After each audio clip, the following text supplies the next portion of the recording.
नमस्कार मंडळी, आपल्या श्री किचनमध्ये स्वागत आहे। आपण खोबऱ्याची आणि लाल मिरचीची चटणी बनवणार आहोत। चटणी बनवण्यासाठी लागणारे साहित्य: सुकं खोबरं किसलेलं, लाल मिरची आणि लसूण पाकळ्या। लाल मिरची आणि लसूण पाकळ्या भाजून घेऊया।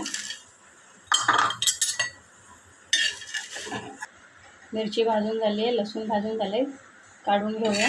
थोडंसं सुकं खोबरं पण भाजून घेऊया।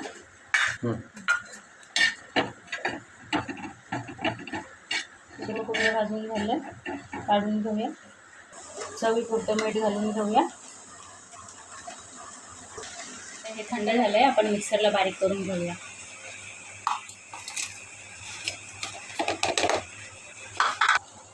थोडंसं तव्यावर तेल घालून घेऊया चटणी परतवण्यासाठी।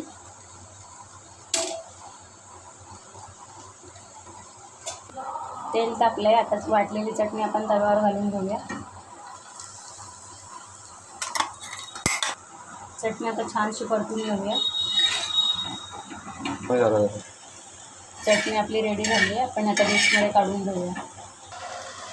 आपली छानशी चटणी रेडी झालेली आहे। थंड झाले की हवा बंद डब्यात भरून ठेवायची। गावी जाण्यासाठी अशी जेवणासोबत आपण खाऊ शकतो सुक्या खोबऱ्याची चटणी। व्हिडिओ आवडल्यास लाईक, शेअर आणि सबस्क्राईब करायला विसरू नका।